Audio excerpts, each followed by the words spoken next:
Un Creusois ce matin dans le CSC, il est originaire de Moutier-Rosailles. Il est vice-champion du monde d'enduro VTT. Louis Jandel est en studio avec nous. Bonjour Louis. Bonjour. Merci d'être avec nous. 25 ans et déjà vice-champion du monde d'enduro VTT. Vous avez décroché la médaille d'argent en Italie il y a quelques jours de cela. Une course compliquée dans la neige et le froid. Racontez-nous comment ça s'est passé. Eh ben, c'était assez épique comme journée. C'était vraiment chouette. Le paysage là-bas est incroyable. L'orga était folle. Puis moi, je me suis régalé. Donc, vice-champion du monde pour finir la saison, c'est incroyable. Ça a été compliqué. Ça a été compliqué. Les chemins, du coup, ont été vachement durs avec la neige. Le sol était vraiment gelé. Beaucoup de boue, beaucoup de racines mais c'est des conditions que j'aime bien, donc on s'est vraiment régalé, c'était top. Le champion du monde fait partie de la même team que vous. Est-ce que ça a été compliqué? Est-ce que vous vous êtes tiré la bourre? On se tire la bourre depuis maintenant pas mal d'années. On a été premier et deuxième aussi au Général des Coupes de France il y a quelques années de ça. Et là, on évolue tous les deux, on se tire tous les deux vers le haut et à chaque fois on se fight, mais c'est bon enfant, bonne ambiance et on partageait des moments comme ça avec des amis, c'est le top quoi. Ça s'est joué à beaucoup avec lui ou à rien? Ça s'est joué à 22 secondes.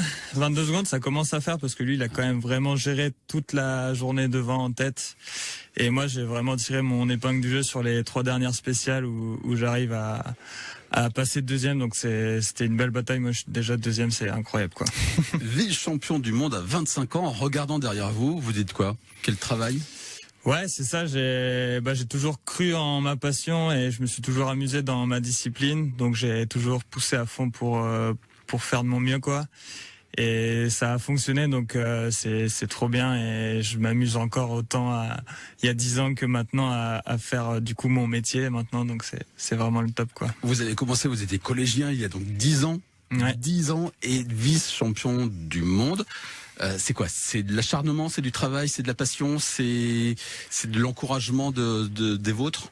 Ouais, il y a déjà toute ma famille qui a toujours été autour de moi et qui a toujours cru en moi et qui m'ont toujours poussé à donner le meilleur. Donc ça c'était vraiment trop bien et après ouais des choix de partir vivre dans les Alpes pour pouvoir progresser, rencontrer des gens qui sont meilleurs que moi pour progresser et servir de toutes ces expériences-là pour atteindre ce meilleur niveau, c'est ce qui s'est passé. C'était vraiment trop bien, donc je regrette rien du tout.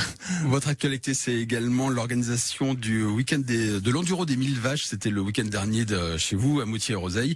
Une compétition qui compte 6 spéciales pour un total de 35 km avec un dénivelé positif de 1400 mètres. Ça s'est passé comment? Ça s'est trop bien passé. On a vraiment eu une chance de fou au niveau de la météo.